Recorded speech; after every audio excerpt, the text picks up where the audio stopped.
Jebret Tim, selamat malam Jebret Tim. Apa kabar? Semoga semua dalam keadaan sehat. Marhaban ya Premier League. Nah, marhaban ya IPL karena sebentar lagi dalam hitungan jam kita akan menyaksikan lagi pertandingan Liga Inggris. Rasanya pasti bahagia banget nih Jebret Tim. Sama bahagianya kalau dengan kendaraan kita menggunakan produk GeForce. Itu dia. Bahagia banget kalau kendaraan menggunakan GeForce Fast Moving Automotive. Nah, ini produk lokal asli buatan Indonesia yang pabriknya ada di Indonesia. Jadi buat Jebret Tim yang mau menggunakan GeForce bisa langsung aja dibeli di marketplace kesayangan Jebret Tim. Dan jangan lupa juga di follow Instagram GeForce ya di GeForce_ID. Nah, tapi sekarang saya sebenarnya nggak sendiri dan nggak berdua. Langsung ditemenin sama 3 pakar bola. Nah, ini pakar bola beneran, asli, beneran master dalam pengelolaan si kulit bundar, master analisis, master dalam sepak bola. Ada Mas Hanif, Om Haryo, dan Coach Justin. By the way, lo hebat juga ya, bisa mempromokan GeForce nggak ada skrip. Nggak ada prompter, nggak ada apa. Luar biasa loh. Tadi dia setengah jam ngapalin tadi. Oh, ngapalin. Kalau di feeding sama berat. Kalau di feeding sama berat kacau itu. Nggak, gue masalah kalau ngapalin bisa jago, Coach. Oh, okay. Nanya yang nggak bisa. Nanya ini mungkin ada Bang Hanif di sini sekalian pandit, sekalian co-host. Nah, sekarang udah bertiga nih formasi awal-awal DPI nih. Jadi gue ngerasa sebenarnya cukup. Ini bener rookie ini, ini juga rookie nih. Gue yang pertama, baru Haryo, baru Hanif. Ah, itu feedingan dari Abra.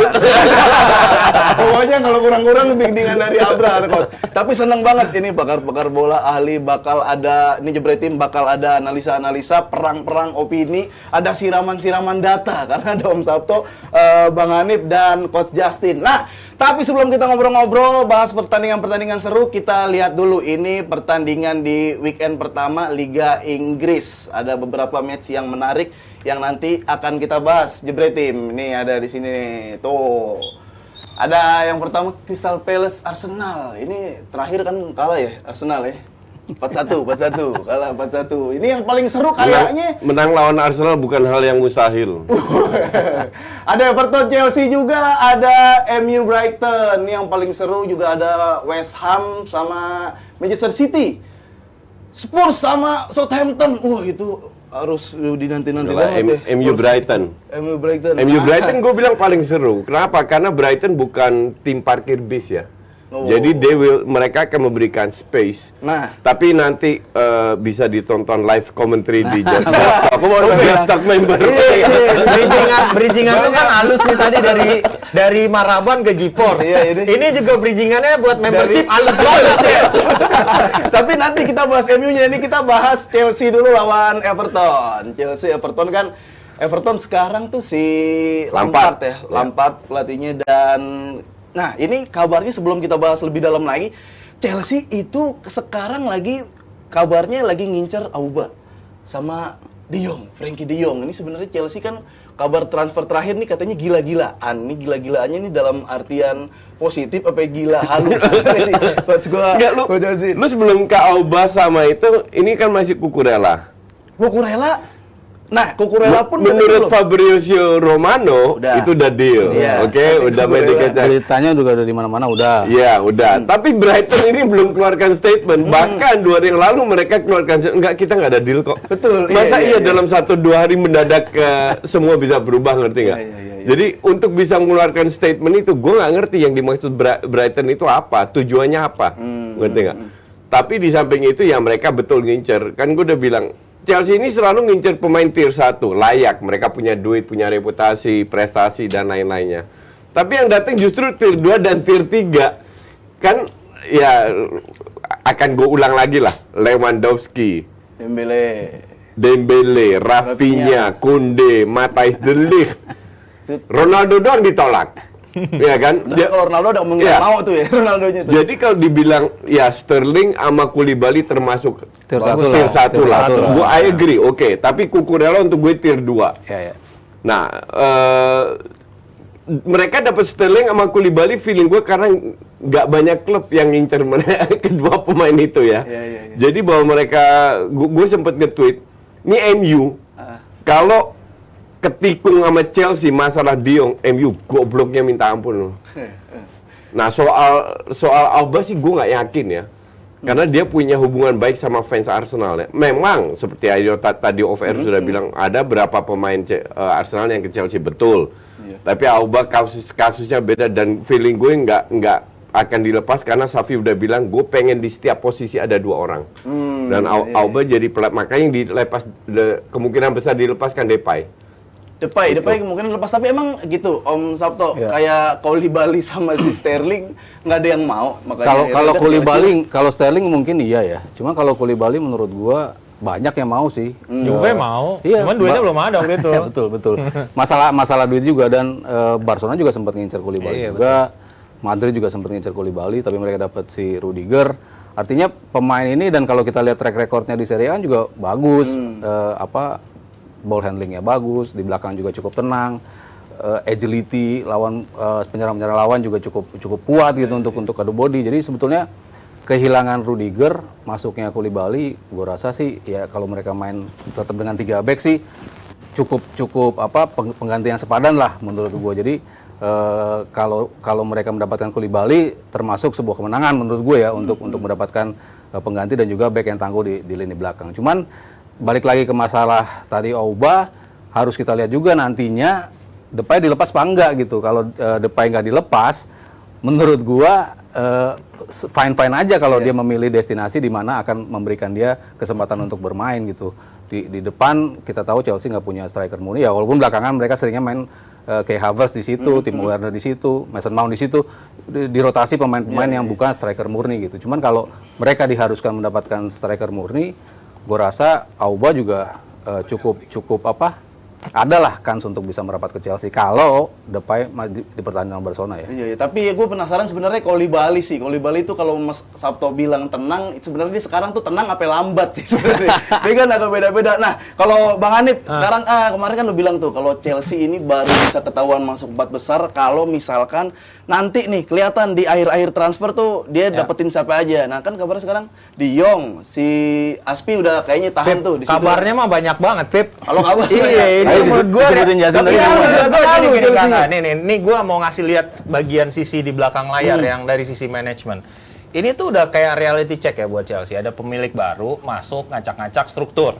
Ya, CEO diganti, direktur teknik diganti. Dia pikir ngopret behind the scene sepak bola dan negosiasi mengendatangkan pemain, jual beli pemain tuh gampang. Reality checknya enggak gitu. Banyak banget tim-tim yang secara very clean doing their business, nggak perlu ada sirkus jadi. Ya, Haaland, Nunes, Malaysia, Calvin Phillips, gitu kan? Nggak perlu ada banyak drama. Jadi kayak Juventus lah. Bahkan sampai detik terakhir, tikungan terakhir ngenikung Inter di Gleison Bremer. Itu adalah orang-orang di belakang layar yang know what they're doing. Gitu. Yang nggak banyak exposure. Nggak banyak expose, dia nggak pengen ini, yang penting get the business done. Jarang banget betul. Yang klub-klub itu ketahuan. Sering banget di media nama-nama direktur teknis atau direktur sepak bola. Nggak perlu buat mereka, yang penting kerjaannya benar. Gua dari dengerin atau baca media bola, Ciki Begirisan namanya bisa dihitung jari lah keluar di artikel. Bener. Nggak perlu gitu. Di awal-awal City mah sering lah. Sering awal, tapi ya kesini setelah membangun udah bisnisnya udah jalan gitu. Sekarang kalau lihat lu baca Boli lagi dia yang pengen dapat nama, justru dia yang digoreng, akhirnya dia yang di PHP. Kalau kita ngomongin tentang center back, dia kan sebenarnya ngincer Kimpembe, Koci. Si Tuchel kan pengen Kimpembe. Sekarang mereka harus settle for Wesley Fofana. Wesley Fofana itu pun ditolak. Dengan budget 85 juta pound udah nggak make sense. Itu pun ditolak sama Leicester. Exactly my point. Ini jadi sirkus gitu. Makanya gua kalau misalnya Frankie De Jong dikait-kaitkan, Auba dikait-kaitkan, gue nggak kaget karena Chelsea udah jadi sirkus sekarang, gitu. Karena they don't get their udah nggak seksi done. lagi Chelsea udah nggak itu. seksi, gitu. Jadi buat gua ini tergantung gimana caranya they get their business done. Yang ada sekarang mereka dijadikan ini apa namanya? Candaan. Bargaining power. Bargaining power atau kalau influencer tuh saling collab tuh apa namanya? Pansos. Ya. Yang udah mau kebuang-buang pansos tuh agen-agennya masuk. Untung gue nggak gitu. pernah itu ya kolaps. Oh iya. Tapi orang pengen collab sama lu kok. Iya Koci, orang pansos sama lu Koci. Iya. Tapi kalau lu kan tahu tuh Bang, kalau misalkan tentang dalam-dalamnya yang sebenarnya nih enggak, sebenarnya ini mau gitu. Tapi Chelsea sebenarnya ngincer siapa sih dia? Kalau Dengan Alba, yang kayak kalau sekarang? Alba gue nggak yakin ya, karena satu dari sisi usia, yang kedua historical dia sama Arsenal gitu kan. Ya, yang ketiga dari dia udah melewati peak performance yang menurut gua gitu, dan masa iya sih Alba balik, dia kan kapten dulu di Arsenal, baliknya ke Chelsea yang rival tim gitu dengan mahar transfer yang juga mungkin nggak murah gitu dengan untuk usia pemain segitu. Dan Chelsea kan memang tidak mau, kan polisinya kalau nggak salah emang nggak mau me-extend kontrak pemain yang setahun-setahun kalau yang di atas 30 gitu. Makanya bahkan Romelu Lukaku pun dibuang kan kalau nggak sesuai dengan skema. Jadi gue agak-agak skeptis. Tapi kalau misalnya Frenkie de Jong, Masih ada. gue masih melihat ini ada sebuah pilihan yang make sense gitu. Karena satu, Chelsea main di Liga Champions, Man United nggak gitu kan. Iya. Dari sisi transfer mereka sama-sama bisa bayar. Dari sisi gaji dua-duanya sama-sama bisa bayar. Jadi make sense gitu. Enggak, tapi pemain itu kan atau agen pemain kan nggak hanya melihat itu. Salah satu kenapa banyak pemain mau ke Barca, mereka tahu semua duit pas-pasan, harus jual gini, gaji kecil di bawah 10 juta semua. Sementara contoh Kunde, Chelsea itu kasih hampir 2 kali lipat loh, tetap ditolak. Kalau gue lihat itu ada satu faktor apa, Xavi itu teleponin semua pemain, ajak ngobrol, ngejelasin sporting projectnya seperti apa, jangka panjang. Jadi nggak selalu soal duit. Gue tidak lihat Tuchel melakukan itu. Oh. Ngerti nggak? Berarti kalau kalah pemantik ya sih. Jadi apa ya?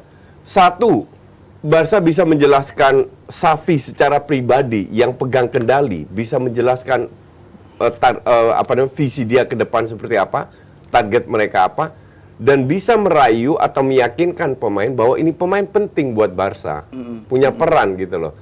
Dan gue tidak melihat dan di medianya tidak ada satu beredar berita bahwa Tuchel ini nelpon pemain-pemain itu juga. Gitu. Ngerti nggak? Untuk meyakinkan. Ngerti nggak? Ini bukan stand up, jadi komedi-komedi lu nggak usah gitu. Nggak boleh. Jadi untuk gue salah satu alasan kenapa pemain-pemain agak reluctant untuk pindah ke Chelsea, di samping approach-nya terlalu heboh. Gue lihat sporting project yang nggak jelas, pelatihnya kepala batu dan tidak melakukan pendekatan secara personal. Karena kita sebagai kita sebagai profesional, kita berempat nih. Kalau kita dapat beberapa tawaran, pasti salah satu yang kita lakukan adalah bid yang paling tinggi yang mana? Ya dong. Yeah. Pas lu udah dapat bid yang paling tinggi, lu tanya job desk lu seperti apa? Ya kan? Yeah. Kalau job desk-nya sama semua, lu ambil bid yang paling tinggi dong. Jadi untuk pemain bola pun duit itu penting. Iya kan? Tapi kenapa lu dan menawarkan segala? Tadi siang gue baca interview lihat interview dengan pemilik Leeds, bahwa dia malu terhadap Todd Boehly, yang ujung-ujungnya memberi penawaran, dia sudah bilang oke, kita jual ke Chelsea. Pemainnya kagak mau. Ngerti nggak? Nah, pemiliknya malu, paham. Ini antara orang kaya kan agak nggak enak atau gengsi. But it happens. Nah, inilah orang Amerika ini harus belajar. Dan Tuchel pun punya peran besar kalau gue bilang. Iya. Tapi kan si Kimpembe kan pernah dilatih sama Tuchel di PSG. Ya, it doesn't matter. Lu pernah dilatih, bukan berarti lu punya hubungan baik kan sama dia. Betul. Iya, berarti kalau pelatih itu emang bener-bener ada sisi pemantik ya buat datengin pemain ya. Kalau iya Tuchel dong. berarti kepala batu gak sih hitungannya Sabtu Tuchel? Kepala batu berapa bulan setelah mulai liga ya? Maksudnya kan dia nggak dari awal nggak kayak gitu. Iya. Kalau dilihat dari awal kan prospeknya bagus gitu. Terus startnya juga bagus. Setengah tahun terakhir lah. Ya. Abis cerai kali ya, pas abis cerai. Startnya juga bagus, kasih Liga Champions juga buat Chelsea.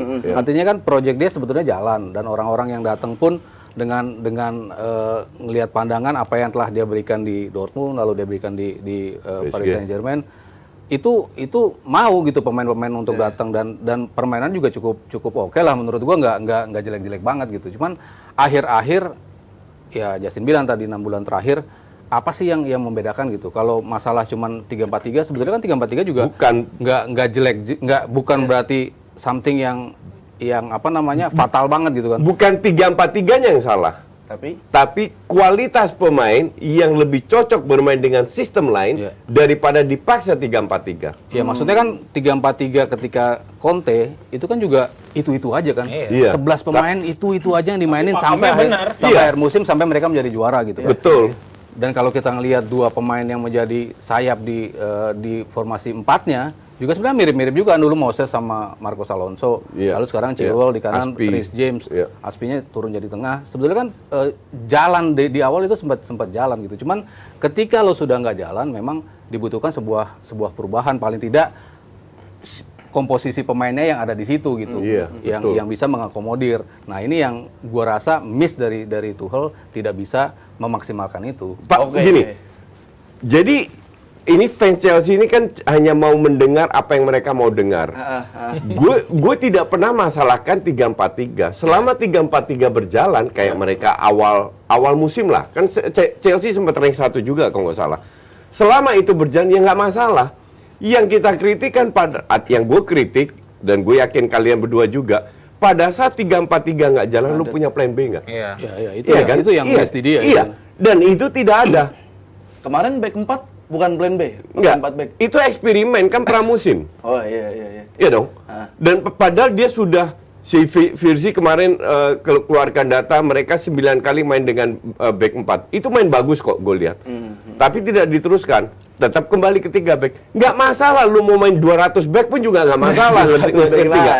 Yang masalah kan sekarang lu harus perform dengan kualitas lu. Yes. Dan ketinggalan 15 poin berada di rank 3 dengan kualitas pemain yang lu miliki, itu musim lalu itu gagal buat Chelsea. Oke, tapi kalau back 200, sorry Coach, ini bukan stand up. Kita lihat formasi dulu ya. Kita lihat formasi ini, prediksi perkiraan formasi. Oh, masih tetap back 3 ini baru perkiraan. Kan Abrar yang nyari kalau pertigaan. Ya, Bener, Abrar juga pakai miskin taktik, jadi nggak heran. Chilwell, Reece James kan 3-4-3, standarnya Werner dia. di depan. Werner masih bergairah gak sih? Ya, gitu Mas Hanif. Ini harusnya Havertz ya kalau fit ya. Iya. Werner kan emang bahkan udah ada pembicaraan untuk dia Pindah. di barter, Barter, Ci. iya. Dia juga ada masalah. Terakhir ada masalah di hamstring kalau nggak salah. Iya. Sama backnya Red Bull. Red Bull gitu. Untuk siapa sih namanya yang orang Kroasia tuh? Susah namanya itu. Susah namanya. Ya. Nggak susah. Apalah gitu Iya. pokoknya.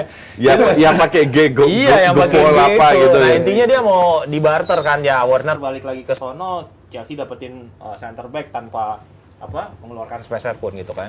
Itu terbukti bahwasanya sebenarnya dia udah nggak di plan. Nah, berarti sebenarnya yang akan memainkan false nine antara Sterling atau Kai Havertz, tergantung siapa yang lebih fit gitu. Sterling bisa emang false nine deh. Ya, lu kagak pernah nonton City, ketahuan emang. Dia kan ke Dia- pinggir-pinggir mulu. Ya Allah. Dia nontonnya Barcelona doang dia. Afif disikat nontonnya kunci. Barcelona doang, Afif. Bikin gue disikat koci nih, Mas Arif.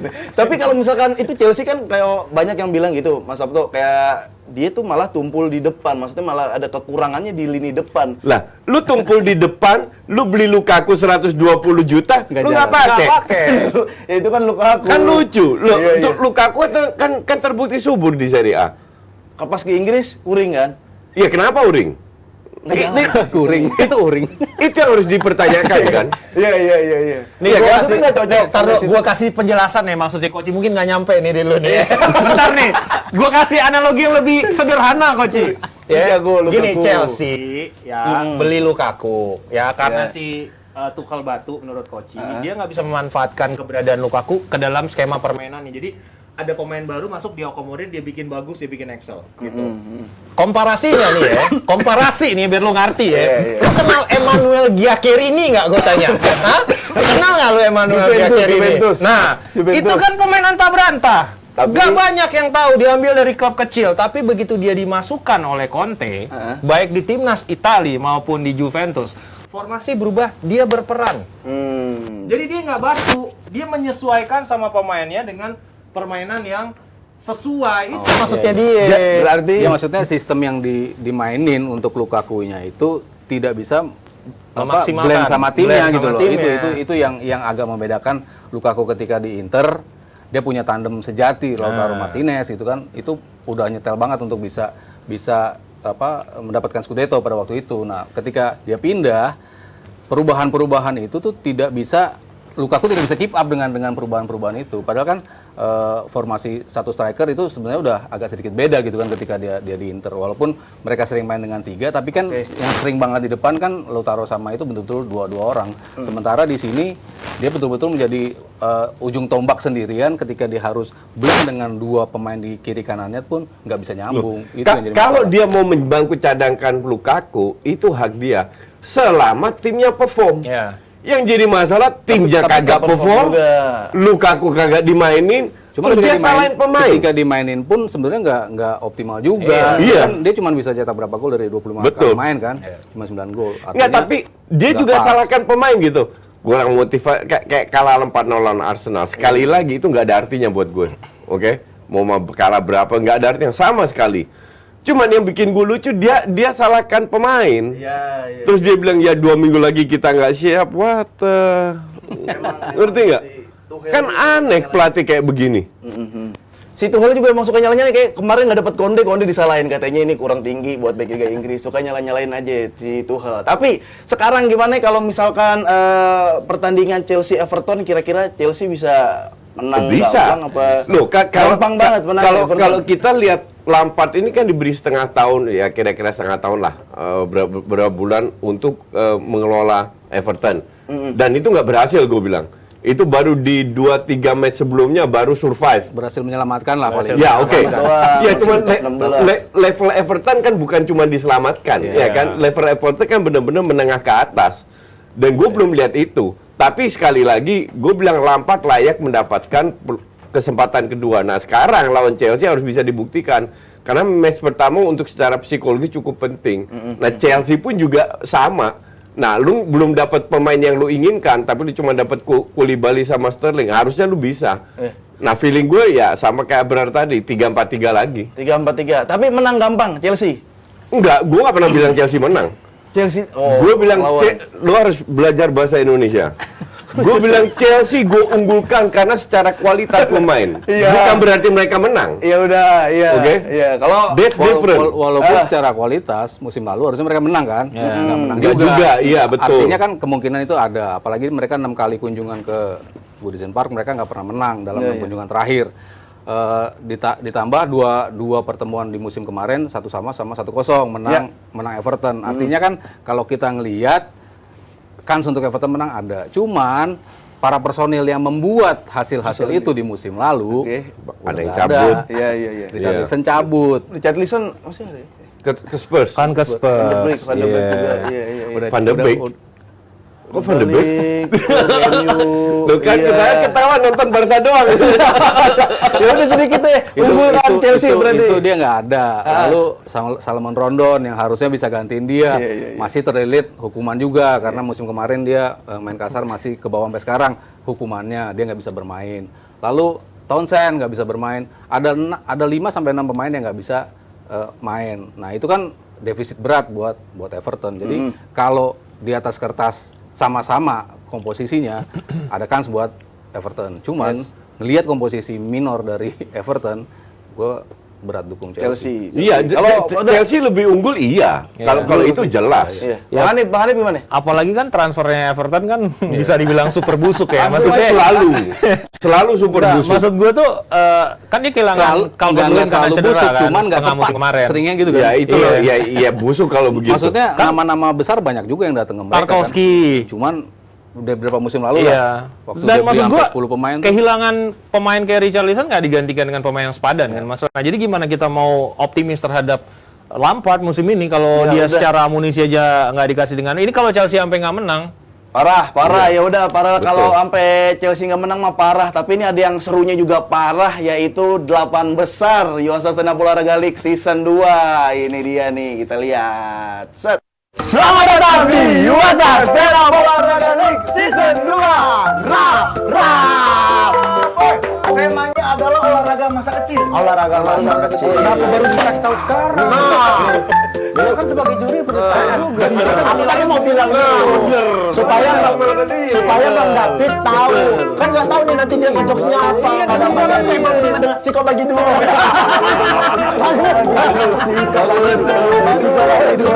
Saya lebih jengkel sama Bang Apip. Bang Apip ini maruk seraka ya ulah serius. Dia ekspektasi semua anggota keluarganya.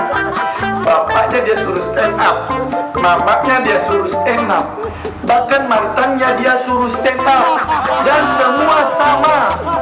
Tidak ada yang lucu. Semes, cepret, balik lagi. Semes terakhir, lucu ini. Saya semes cepret yang balik. Mio, Eddie King, Jupiter.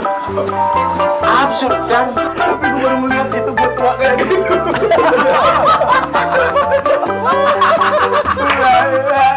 Itu dia Jebret Tim Yuasa Sepak Bola Galaxy Season 2. Udah 8 besar, bisa ditonton di Jebret Media TV karena makin seru memperebutkan hadiah 200 juta rupiah. Mantap, mantap, mantap. Iya, ketawa banyak ketawa respect tadi lihat. Sama yang bapak-bapak. Kan bapak gue itu. Nah, sekarang kita ke Manchester United. Tadi kan Manchester United seru karena si Martial sempat diragukan tampil tuh, hamstring. Terus Ronaldo kan juga katanya lagi agak-agak slack dikit, pulang duluan latihan. Nah, ini kira-kira gimana nih Coach Justin? Slack Coach. MU beli pemain siapa aja? MU Malaysia. Terus? Lisandro Martinez. Terus? Eriksen. Terus si apa lagi, Bro? Eriksen udah segitu dulu. Ini Teles di loan, tahu. Nah, gimana nih Manchester United, apakah Ten Hag langsung memasang Ronaldo di depan atau Ya gue baca itu juga bahwa Martial kemungkinan besar nggak tampil 1-2 minggu off. Kalau gue jadi Ten Hag, gue nggak akan pasang Ronaldo. Iyalah. Sesimpel itu. Gue akan pasang Rashford. Gue akan pasang Rashford, pasang Sancho, pasang Bruno di kiri, pasang Sancho di kanan, di tengah Van de Beek, Eriksen, sama McTominay. Fred enggak ya? Nggak akan masang Ronaldo di pertandingan ini atau cadangan? Oh, dicadangin. Jadi nggak sebagai starter. Jadi dia harus menunjukkan sebagai pelatih bahwa pemain yang melakukan pelanggaran yang tidak profesional itu harus ada sanksinya. Walaupun sanksinya ringan, tetap harus ditunjukkan. Bukan berarti striker lu cedera terus dia harus main. Nggak kayak gitu juga. Kalau gue jadi Ten Hag itu yang gue lakukan. Cuman ya gue nggak tahu lagi kan. Karena pilihan pemain dia itu kan tipis. Dalam pre-season sudah terbukti bahwa pemain cadangannya MU ini itu jaraknya jauh dengan pemain inti. Kalau pemain mudanya bisa diberi kesempatan, tapi kan butuh waktu lama. 5-10 menit lah, 15 menit. Atau kalau unggul oke. Kalau enggak kan enggak. Nah, ini match pertama itu sangat penting untuk Erik ten Hag dan para pemain juga. Karena pemain yang turun, yang selalu turun jadi starter di pramusim, itu adalah pemain yang musim lalu gagal total.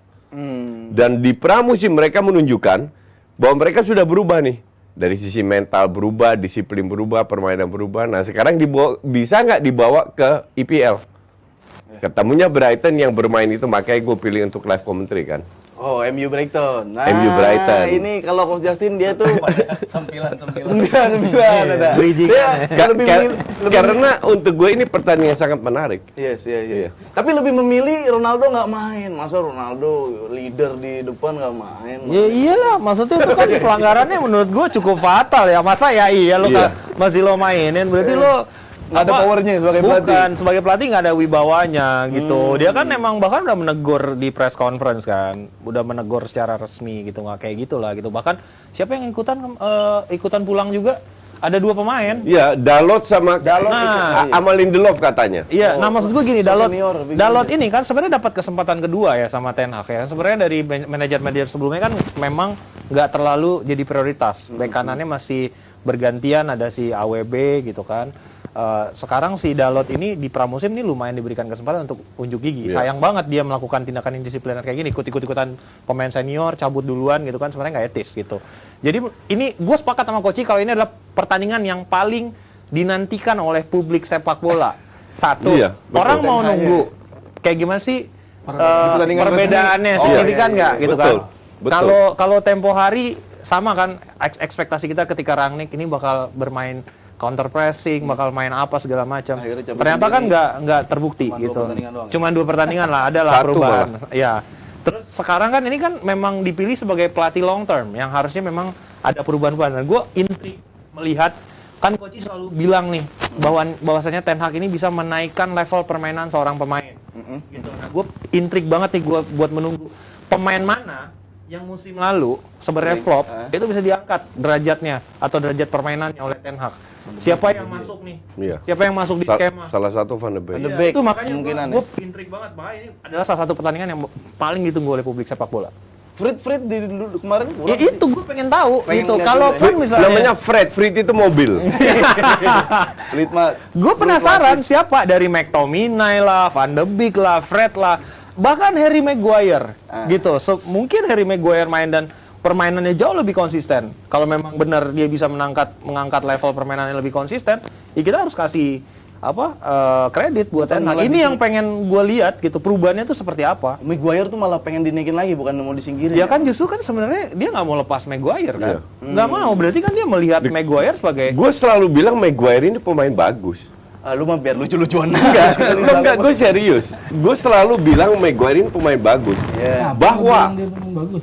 lu nggak pernah jarang siaran di DP gitu. Gua kira lu nggak pernah nonton Justol. Juga enggak. Gini. Kalau gue iya, gue bilang bagus. Gini, kalau lu menilai pemain nggak bisa dari musim lalu doang. Gue justru jarang mencela Maguire. Tapi lu nilai selama dia berapa tahun di MU, di timnas. Dia ini salah satu pemain bagus. Dan sebelum MU. Ya, bahwa musim lalu dia jelek, gue akui. Tapi sebut nama pemain MU yang musim lalu bagus, 5 aja nggak sampai, ngerti nggak? Jadi memang satu tim jeblok semua. Ya. Gitu, bukan berarti Maguire-nya Kecuali Ronaldo. Ronaldo De Gea mungkin. Ya, Ya kan? De Gea. Ya 2, bukan 5 aja nggak nyampe. Tapi terlalu banyak yang flop, jadi nggak fair untuk hanya menyalahkan Maguire. Bahkan dia tunjukkan juga pada saat pramusim bahwa dia memang kembali lagi ke formnya bagus. Iya. Tapi kayak emang mungkin yang flop banyak, Maguire-nya kali yang terlalu flop ya. Maksudnya yang kelihatan banget menonjol. Kelihatan banget karena blunder kan, terus blunder jebol. Iya. Padahal di depan juga kalau lu ikutin MU, Rashford sama Greenwood itu nggak kalah. flop juga. Begitu banyak peluang yang mereka dapatkan dan egois dan tidak cetak gol, ya flop banget. Sekarang Kita kasih benefit of a doubt lah, Pip. Dalam artian gini, gue udah ngelihat beberapa musim kayak gini ya. Ada 2 center back lah yang gue lihat setiap musim ya. Yang juga pernah mengalami musim yang jelek kayak gini. Bahkan 2 musim, Bonucci, Chiellini. Jelek banget tuh. Sebelum 2010.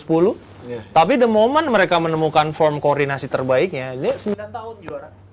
Gitu dong. Ya. Bisa dia. Tapi Iya, kan sampai final Liga Champions prestasi lah maksudnya. Iya. Gue selalu kasih kredit gue juga. Iya. Maksud gua Gue juga defensive. Maksud gua, lu mengakui dong ada sebuah formasi kerjasama dalam bentuk beberapa formasi walaupun Lu masuk final bukan berarti lu jelek. Lu kurang beruntung untuk menang atau mungkin satu match, tapi prestasi proses dari 0 sampai bisa masuk final, lu harus appreciate. Makanya gue paling benci kardus cuma taunya menang-menang doang, ngerti nggak? Nggak appreciate kerja klub lain gitu loh, yang masuk final tapi nggak juara, bukan berarti klub itu jelek. 3 kali Piala Dunia. Ya, makanya gue contoh. bilang kasih benefit of a doubt buat Harry Maguire musim lalu karena the whole squad itu underperform. Yes. Sekarang kan clean slate nih, pelatih baru yang long term. Kita lihat seperti apa performanya. Tapi kalau di belakang tuh maksudnya si Tehan langsung mau Lisandro sama si Maguire atau kayak yang lain-lain dulu menurut Om Sabto nih? Kalau Maguire sih gue tetap Pasti dia. menjadi pilihan utama ya. Menurut gue. Iya, gue kan selalu mengagumi terutama ketika dia tampil di Inggris. Timnas. Maksudnya 2 kali, 1 semifinal, 1 final, itu kan sebuah pencapaian lah. Sebuah tim yang nggak ada yang jagoin, tapi dua kali turnamen besar mereka bisa sampai gitu. Terus di United pun juga nggak jelek gitu. Maksudnya jelek ketika dia jelek, dihajar habis-habisan di sosmed, kelihatan di situ. Mungkin agak sedikit terpengaruh pada psikologis dia, sehingga kok makin ada aja nih beruntun gitu. Iya. Ada momen tersebut yang ada pada Maguire. Cuman tadi Hanif bilang kasih benefit of the doubt. Selain di belakang, gue ingin memberikan itu justru pada Ronaldo. Maksud gue tadi ketika Justin sama Hanif bilang Ronaldo nggak usah dimainin, kalau gue pribadi justru dimainin gitu. Wah, lo bisa work something out untuk kebutuhan tim lo. Dan Ronaldo menurut gue masih bisa kontribut maksimal buat tim. Kalau dia mengeluarkan permintaan maaf, Iya. nggak dia lakukan. Ya kalau secara internal mereka sudah deal. Nggak, harusnya dia di sosmed mengatakan bahwa gue bersalah, Bisa diklarifikasi. oh harus dong. Atau Gue bisa bilang menjadi harus itu. menjadi cara buat Ronaldo untuk menunjukkan bahwa there's nothing fine antara gue sama Ten Hag, gue bisa kontribut maksimal, dan kehadiran Ronaldo di lapangan, kita tahu kemarin dia single handedly bisa membawa United dengan gol-golnya. Kenapa nggak dimanfaatin di musim ini gitu loh, mumpung pemain ini masih di sini. Dimanfaatkan di musim ini, tapi tidak di match nanti pertama. dia- That's different. Ya, kalau menurut gue di match pertama justru membuktikan bahwa there's nothing antara gue sama Ten Hag. Tim ini bisa berjalan, gue masih bisa kontribut optimal, dan gue akan memberikan gol. Tapi kemarin Dan Ronaldo. si Ten Hag-nya juga bilang gitu, kalau gara-gara pramusim nggak datang nih mungkin otot ada fisiknya Ronaldo sama mentalnya belum semateng yang lain pada ikut, gitu-gituin tuh. Enggak, justru dia bilang dengan tindakan tidak profesional Ronaldo, dia bilang it's unacceptable. Kalau lu unacceptable, tapi lu tetap mainkan dia, ya Lu jilat ludah sendiri. lu jilat lidah lu During sendiri. pramusim kan banyak yang terjadi seperti itu, orang pulang duluan lah, yang punya attitude seperti itu. Gitu. Tapi ada previous historical Mas siapa Mas Aryo. namanya? Si Balotelli waktu itu sama Mancini. Enggak, yuk, kejauhan. Lu nggak bisa bilang bahwa terjadian banyak itu seolah-olah itu lumrah gitu loh. Bukan lumrah, maksudnya it happens gitu. Ya, whatever. Ten Hag udah mengatakan ini unacceptable. Jadi mau kejadian di klub lain itu terserah klub lain. Tapi di MU dibuat Ten Hag nggak boleh kejadian kayak begitu gitu loh. Dia kan mencoba membangun sebuah kultur baru nih ceritanya Mas Aryo, dan ada rentetan kejadian, bukan sekali, itu menurut gue kulminasi ketika dia keluar duluan diganti. Kalau yang lebih Sebelumnya kan rame menurut gue sih justru heboh-heboh transfer. Iya, di Iya kan, pertentangan. itu kan maksudnya dia kan hands on transfer request. Agennya juga udah engineering buat pindah kemana-mana. Kagak ada yang mau. Nggak, dan dia nggak mendinai itu loh. Si Ronaldo nggak keluarin statement sampai sekarang. Bahkan terjadi pembicaraan kan setelah dia balik. Dia bahkan menolak ikut pramusim. Dia nggak ikut pramusim. Terus setelah dia balik, Ten Hag balik ke training camp, terjadi pembicaraan, dan pembicaraannya tuh hasilnya masih sama. Kalau dia pengen cabut, dia pengen Iya, pindah. betul. Dan dilakukan lagi ketika dia akhirnya terjadi heart to heart talk, dia bilang tetap masih preferensi untuk pindah. Dia main di pramusim, dia cabut duluan. Ya itu trigger lah menurut gua. Jadi dia merasa dirinya lebih besar ketimbang Iya, tim. betul. Betul. Nah menurut gua ya terlepas itu Cristiano Ronaldo, dia Betul. ngelakuin itu juga kok di Juventus. Yeay. Sama, waktu dia mau pindah ke MU kan kasusnya sama. Mas Aryo. Itu. Dipakai nggak mau juga? Kan akhirnya direlakan, dilegowo cabut, Iya, dan tapi kan- kalau lu lihat tetap dipakai emang itu waktu itu ya? berimbas loh. During the ini kan Oh, ini dimainin kan. Dimainin satu pertandingan, habis itu dia cabut kan. Nah, lu harus tahu itu Juventus kenapa kemarin bisa posisi itu tertatih-tatih Mas Aryo, karena dia nggak dapet waktu yang ideal buat cari pengganti. Iya. Karena dia cabut aja. Akhirnya datang Moiskin. Ya apa yang bisa lu expect? Iya. Tapi gue menarik, masih tetap Mario masih tetap percaya Ronaldo main kan, maksudnya seenggaknya buat ngangkat moral. Kalau main, tapi gue sepakat sama Coach, jadi starting Nggak starter. Nggak starter. di Brighton. Iya. Di Brighton, Di nggak jadi match starter. pertama. Kalau gue sekalian, nggak akan main sekalian. Oh, kalau mendingan nggak main, nggak usah dicadangin, coret sekalian. Dia nggak didaftarin di tim. Oh, itu Berarti kalau di cadangan tuh masih kayak mengharapkan Ronaldo sebenarnya kan? itu bisa terjadi itu. Something goes wrong sama tim, nggak nyekor-nyekor, terus lu masih Ronaldo. Berarti kan lu juga sama juga dong. Enggak. Itu bisa terjadi bahwa dia mungkin namanya nggak dimasukin. Nah, justru gue bilang fans MU akan lebih respect terhadap Ten Hag kalau nama Ronaldo nggak dimasukin, apalagi Martial lagi cedera. Ngerti nggak? Orang lain kan bilang, oh nggak ada Martial, ya udah Ronaldo harus main atau harus masuk. Tapi kalau gue jadi Ten Hag, bener, gue nggak akan masukin. Dengan coret sekalian Iya, ya. lihat who's the boss. Either you start or either you nggak ada di tim. Kalau gue gitu ya. Iya, who's the boss? Lu atau gue? Pasti Ten Hag juga lagi di baru-barunya nih masih mau gedein pride-nya mungkin nih. Mungkin sih gue malah feeling si Ronaldo nggak dibawa sekalian, mendingan daripada aneh-aneh. Ya, biar dia tahu. Iya. Biar dia Selesai. langsung kasusnya selesai, biar dia tahu bahwa lu itu hanya pemain. Nah, Kalau gue punya pendapat yang lain, menurut gue dia bakal ada di bangku cadangan, tapi dia nggak starter karena tuh sirkusnya lebih banyak Pep kalau dia dicoret Pep buat MU. Bukan dicoret. sekalian aja, Maksudnya kata lu nggak mau dibawa coret. Coach. Semua orang tahu dia nggak cedera. Semua orang tahu dia ada kasus Ya nih mungkin setelah nggak itu. fit dengan alasan apalah. Exactly, akan jadi media sirkus frenzy besoknya. Pada hari tersebut dia Ya, nggak dibawa. Tapi ada plus poinnya juga, kalau dia nggak dibawa, seandainya dia nggak dibawa, MU main bagus menang besar. Udah itu kalau selesai menang itu. besar. Itu Iya, another point, sepakat Iya. kalau kayak gitu. Cuman on the flip side, kalau misalnya kalah atau imbang, Sirkus Ronaldo lagi. nggak dibawa sama sekali. Iya. MU berusaha The- buat nendang dia, nggak dapat. Akhirnya kan nggak dalam positioning untuk dapat transfer yang. MU nggak akan nendang. MU tidak akan nendang. Dia pada posisi nggak mau jual. kan? Karena nggak ada yang mau. Nggak ada yang mau. Ya That's ada the lah yang point. mau yang Arab-Arab Koci, pasti ada. Dia nggak mau ke sana. Iya, dia nggak mau main ke sana. Champions Dia League. nurunin gaji. Iya, tapi maksud gua, kalaupun pada prinsipnya nanti terjadi kesempatan, adalah klub di Eropa let's say, yang mau ambil gitu kan. MU kan pasti mengharapkan transfer. Iya. Kalau ini terjadi kayak gini, bargaining point MU jadi di bawah. Gue bilang masalah cyber bahwa MU keke bilang gue nggak mau jual. Semua pemain yang diincer juga klub-klubnya juga bilang gue nggak mau jual, ujungnya pindah. Itu udah standar lah, udah kayak anak kecil kalau lu ngomong kayak begitu. Lu lihat ya. The problem is tidak ada mau klub besar yang mau ambil dia di yang bermain di Champions League. Beda kalau keluar Eropa ya. Tapi kan dia mau tetap main di Eropa. Jadi feeling gue dia nggak pindah. Jadi sebenarnya itu ya di cyber. Tapi kalau dia yang nawar mau mah dilepas kali coach ya dia. Kalau harganya bagus dilepas. Harganya bagus For sure dilepas. Iya, pasti. Iya. Karena udah jadi bad apple dong buat tim. Iya, bener. Nah, ini tapi kalau menariknya bahas MU kan kayak sekarang banyak juga pemain-pemain mudanya tuh. Malaysia, ini kan yang lain-lain. Elanga. Kira-kira kalau di MU nih yang bakalan oke dapat tempat, ada siapa aja sih peluangnya sih pemain-pemain baru MU atau pemain-pemain muda MU? Mana Kalau buat gue sih Malaysia punya kans yang besar ya, karena kan dia baru didatangkan, kemudian dia punya pace yang baik gitu, dan ekspektasinya cukup tinggi untuk bisa menggeser Luke Shaw di situ gitu. Menurut gue 1, 2, 3 pertandingan pasti dikasih lah kesempatan sama Ten Hag untuk membuktikan. Bisa nggak dia mempermanenkan posisi ini untuk dia, gitu. Satu lagi yang gue ngelihat from time to time dikasih kesempatan kan Elanga, gitu. Elanga, Ya iya, kita lihat banyak dia. apakah dia bisa, apakah dia hanya akan menjadi squad player atau nanti dia bisa kayak seenggaknya jadi Adnan Januzaj gitu ya, sempat mencuri perhatiannya. Elanga itu menunjukkan di pramusim bahwa dia itu pemain bapuk. Kenapa? Ya, jelek banget. Iya. Bener-bener jelek. Berapa kali dia menjadi sub, masuk, mainnya jelek. Dan gue nggak heran, ini pemain cuma kenapa main di Rangnick sama etos kerjanya oke. Lari kiri kanan, gerasa gerusuk itu oke. Dia cocok main di Milan dia. Cocok main di Milan. Ajay. Menohok.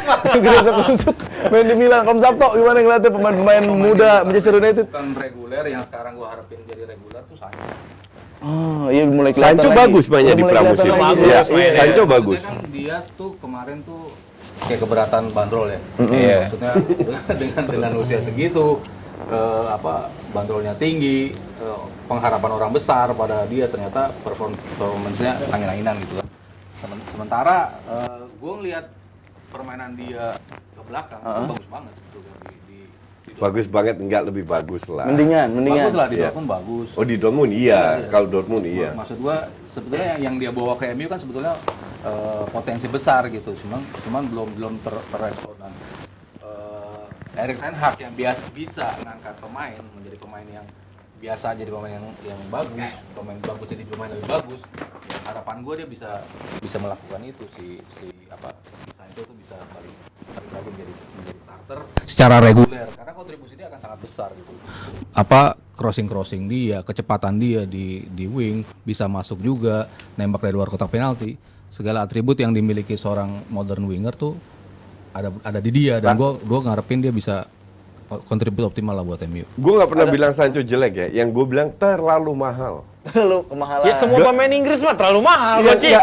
Dan karena terlalu mahal nggak ada yang mau beli kan. Hanya MU doang mau beli. Dan ini kan masih zamannya Woodward. Sancho itu 30-40 oke lah. Ngerti nggak? Kalau dibilang bagus, biasa aja untuk gue. Ya lumayan lah. Not bad. Dan gue tidak yakin ini pemain bisa jadi bagus banget. Justru yang gue expect itu Rashford. Oke. Rashford itu benar-benar dari usia muda naik terus. Musim lalu drop. Stagnan tapi. Iya, nah ini waktunya dia untuk menunjukkan bahwa dia harus bangkit lagi dan bisa lebih bagus daripada sebelum-sebelumnya. Karena dia punya bakat yang luar biasa nih pemain. Oke, berarti ini sangat menarik buat ditunggu Manchester United di era Ten Hag. Pemain-pemain mudanya apakah bisa gabung dengan skuad utama? Gimana? Tapi gue tanya dulu prediksi dah, Coach. Prediksi singkat. Gak bisa gue prediksi dan gue nggak mau juga. Gue bukan paranormal. Apa tuh prediksi-prediksi Tapi lu? unggulan, MU bisa Nggak. bisa MU. Ya bisa, lah. sangat bisa. MU. Sangat bisa menang MU. Boleh. Om Sabto, MU Brighton. Berat juga buat Ten Hag ya. Awal-awal nih. Maksudnya start dari pelatih ini kan pelatih ke-8 ya. Dalam 9 tahun terakhir setelah pergantian Sir Alex. Ini pelatih ke-8. 7 pelatih, 6 melakukan start dengan kemenangan. 1 yang nggak menang tuh Louis van Gaal. Kalah 2-1. Sementara ini menjadi momentum juga buat dia menunjukin bahwa start gue bisa memberikan kemenangan, dan gue melihat lawan Brighton sulit tapi mereka bisa menang. Oh, oke. Kalau Bang Hanif, gimana Bang Hanif? Imbang. Wih, langsung imbang. Pertandingan pertama imbang. Tahun lalu kalah 0-4 ya kalau nggak salah. Jadi kan Iya, ini kan iya. adjustment ya. Kita lihat dulu, dan Brighton tuh bukan walk in the park buat Man United. Ya memang. Buat tim manapun. Ini tim yang udah jelas strukturnya. Ya struktur permainannya, pemainnya nggak banyak yang berubah, dan pelatihnya bagus. Jadi ini bukan laga mudah buat Aku rela Oke, berubah. siap. Sekarang tipis kita bahas Arsenal. Nih Arsenal kan lagi skuadnya oke lah ya, mendingan skuadnya oke. Tapi Arsenal Oke di sekarang pramusimnya juga oke. Sekarang lawan Crystal Palace. Pramusim banyak yang bagus sih. Iya, kita lihat aja nanti. Lawan Palace nih, Patrick Vieira terakhir dia kalah 4-1 kan lawan Crystal Palace. Apakah Arsenal dengan skuad yang baru masih tetap trauma atau enggak lawan Crystal Palace? Ya harusnya enggak. Harusnya mereka bisa meningkatkan performa di pramusim sama di IPL. Cuman yang jadi masalah dengan Arsenal ini kan bukan masalah mereka nggak bisa main bola, masalah mental. Iya betul.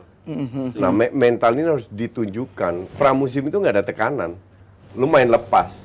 Dan mereka bermain luar biasa. Artinya mereka bisa bermain.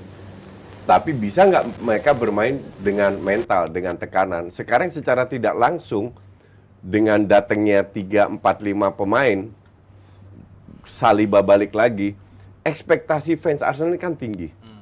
Ya kan? Ekspektasi media pun tinggi. Kalau lu nggak usah kalah, seri aja lawan Crystal Palace nanti, itu pramusim buang aja, nggak ada gunanya. Tapi kalau lu bisa bermain bagus, ciptakan banyak peluang, dan lu menang besar, wah itu meningkat terus itu. Percaya diri untuk pemain juga. Tapi kalau lu tanya gue nggak yakin. Lawan ini pertandingan ini atau pertandingan ini? Pertandingan match ini. Gue harap sebagai fans Arsenal, gue harap Gapsus cetak triple hat-trick dan menang besar dan main bagus dan create chances. Of course, gue fans Arsenal, Iya, ya kan. pengennya gitu. Cuman kalau gue realistis, nggak gampang ini. Nggak gampang, masa Om Sabto nggak gampang lawan Palace? Sama kayak MU Brighton lah, Sama. nggak Ya, gampang. Palace itu juga susah. Palace itu bukan tim gampang untuk ditaklukkan. Peluang mereka mencetak gol dari set piece juga cukup banyak. Ini juga menjadi masalah dari Arsenal ketika mereka banyak kebobolan dari set piece juga di musim kemarin. Tapi ya yang paling menarik ditunggu dari Arsenal ya jelas Gabriel Jesus. Waktu kita pertama kali ngomongin dia ke Arsenal, Justin bilang dia akan mencetak gol banyak di Arsenal. Paling enggak di pramusim udah bukti kan. Kalau gue kan sempat agak sedikit skeptis dalam artian ini pemain gara-gara di timnas, Sistem. pengaruh di City juga agak susah. Cuman sistem di Arsenal akan membuat dia bisa lebih mencetak gol karena dia dapat keluasan. Cuman kan di Brasil pun keluasan dia besar banget juga, tapi dia nggak bisa mencetak gol juga. Artinya ketika ada tekanan itu menjadi something yang harus dibuktikan oleh Jesus di pramusim muda. Tapi di real thing-nya dia bisa nggak melakukan itu. Nah ini yang betul-betul gue nantikan. Kalau dia bisa mencetak 1-2 gol di turnamen ini, berarti kebukti kepindahan dia memang. Gue nggak cocok sama sistem kemarin untuk menggantikan Aguero, dan di sini gue menemukan tempat gue. Cuman kalau gue pribadi masih agak lebih ke skeptis ya. Kans dia untuk dia. Ini masih Gue sih skeptisnya bukan sama Gapsus, sama Arteta. sama Arteta aja. Kalau gue kebalik, gue nggak sama Arteta. Tapi? Arteta ya mungkin kasihlah benefit of the doubt gitu. Tapi yang gue 2,5 tahun, my friend. Cukup Mau panjang. benefit of the dia doubt udah apa? belanja. 2,5 Yes, tahun? dia udah belanja ratusan juta. Gue setuju sama lo. Kayak oleh dia ya? Sesimpli gini, Koci. Maksud gue gini. Kalau kita lihat 4 besar itu mereka memenangkan pertandingan yang long run kan dengan defense yang baik ya. Gitu. Kita punya Ruben Dias di City, kita punya Van Dijk di Liverpool. Ketika gue ngelihat pasangan lini tengah backnya Arsenal, gue nggak convince. Itu nggak bikin gue yakin dia bisa mengarungi musim dengan konsisten. Duetnya Gabriel Magalhaes sama si Ben White. Gue nggak tahu seberapa bagus Saliba gitu di Premier League ya. Kalau di Liga Di Inggris, pramusim bagus. ya kalau di Liga Prancis mungkin dia bisa ngacak-ngacak. Banyak pemain bisa ngacak-ngacak. iya. di Kalau Liga gue bilang Prancis. jago. Di Liga Prancis mah banyak yang bisa ngacak-ngacak. Gue nonton Marseille lawan Feyenoord. Ah. Di situ Gundesi main juga, Saliba juga. Ya, gue bilang Iya, exactly. biasa. Nah, ketika duet lini tengah pertahanan lo adalah nama-nama ini dan lo harus mengarungi 38 pertandingan lawan tim-tim macam yang tricky banget di Premier League. Gua itu yang bikin gua nggak yakin. Kalau depannya, gua nggak ada masalah, Beb. Gabriel Jesus pembelian yang baik. Ya, Ada tapi kalau lu Saka. kebobolan 3 dan cetak 4 gol, you still win the game. Sebagai fans yang ngomong nih, bukan sebagai Justin Laksana nih, udah beda nih. Itu kalau gua gitu. Jadi gua nggak convince gitu dengan pertahanannya Arsenal. Gue juga nggak convince. Berarti ini lumayan, maksudnya meragukan apa gimana di awal-awal Arsenal. Emang Ya, iya. itu kan serem juga ya. Meragukan, bener. Nggak, lu Kalau lihat 9 yang juara, yang paling dikit kebobolan, Pip, yang paling konsisten. Iya, Lo betul. kalau udah 0-0, seenggaknya lo nggak kebobolan, lo kan udah 50% menangin pertandingan. Lo tinggal cetak gol. Tapi at least di pramusim mereka nggak kebobolan sama sekali. Ya, it's a good sign. It's a good apa ya, modal percaya diri yang Iya. bisa dibawa lah. 10 pertandingan pertama Arteta juga bagus, Coach. Gitu Dan loh nggak maksud gue. juga, 3 match pertama kalah kok dia. Iya, tapi masih musim lalu. berubah gitu mainnya ketimbang Good Iya. Evening. Ya, ini ada New York lagi kan nih, taruhan New York dah. Kalian enggak ada. Ya udah, ini sekarang Nggak, gue mau taruhan lagi nggak dibayar terakhir. Bukan sama gue kan? Oh enggak, kalau sama Hanif langsung. ini langsung. Ini sedikit pertanyaan, kita udah mau sampai akhir acara. Buat Mas Hanif, gimana Wijnaldum ke AS Roma? Wah, dia ini mau ini dulu, bridging tadi dulu. Jose Mourinho biar gue taruhan Enggak, lagi nih, gue tahu nih. Enggak. Wijnaldum di Barcelona. Enggak, lu Roma. pasti sepakat dong sama gua, transfer bisnisnya Roma harum. Oh iya Bener dong. iyalah. Bener dong. Gue pun sepakat. Exactly, ada Dybala. Dia dapetin Belotti for free loh. Ya. Ya, Andrea Matic Belotti for free. Iya, Matic for Belotti itu menjadi apa namanya pelapis yang sepadan buat Tammy Abraham gitu loh. Lu bayangin Kalau kalau bisa dulu di-rotate, bisa kalau dibarengin. dulu yang apa keluar nih Tammy Abraham yang masuk Shomodurov. Lu bayangin pemain nggak jelas. Kungfu. Bahkan di conference sempat kalah kan waktu itu kan yang pertandingan nggak penting. The problem is bukan pemainnya. Oh ini kan gue udah tahu bridgingnya di sini. udah, ya. Gue pengen taruhan tapi gue nggak boleh pulang tadi. Om Sabto, Renato ke Paris Saint-Germain. Gimana itu tanggapannya? Ya kalau cocok-cocokan dia sebagai Altier kan udah pernah main bareng di Lille, juara juga Ligue 1. Artinya udah ada chemistry lah sama pelatihnya, dan kepindahan kenapa gua ke sini ya karena ada Altier. Paredes cabut dong. Dia datang. Kemungkinan Rotate lah. Enggak lah, cabut lah ke Juve lah. Kan Juve Pogba masih- cedera. Berarti, Kan Pogba cedera. ikut-ngikut aja lah ya sama pelatihnya ya, Renato ya. Ya cuma menurut kalau gua ini sign. untuk start ya layak start. Start lah ya. Menurut gue ini sign Sekedar kedatangan main di Renato Sanchez datang, Paredes cabut. Iya, itu tadi udah pindah. Ko Justin, gimana Ricky Puk ke LA Galaxy? Ada tanggapan dari Ko Justin? Ya, untuk gue aneh ya. Ini gue nggak tahu yang bisikin dia siapa. Dia kan nonton bola kali ya Itu Galaxy. yang gue agak bingung. Yang bisikin lu siapa? Lu di usia segini, lu kalau orang baca koran, baca media sedikit ya. Gua harap Ricky Puig bisa baca koran ya.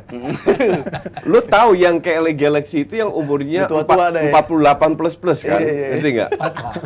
Ini 23, Kazumi Ura. 24, Dua-dua dia, dua-dua. Udah ke LA Galaxy, heran loh. Padahal pemain lo kan juga Carlos Vela. Umur berapa? Ke sana ke LA. 24 kan itu. Kalau Salah, dia Carlos kan Vela itu dia kan lama di ini. dia di Eropa Sociedad masih dulu, lumayan di Sociedad lama. lama dia. 29 ya dia cabut. Iya. Dan Padahal sudah Ajax itu starting mau udah. dia. Mau Ajax Ricky itu musim lalu itu mau loan. Oh. Loan Ricky Puig. untuk main di situ. Dia nolak karena dia merasa dirinya lebih. Nah, sekarang Ajax beruntung juga, makanya nggak diincar lagi kan. Beruntung ditolak sama Ricky Puig. Dan gue habis pikir, lo kayak Galaxy.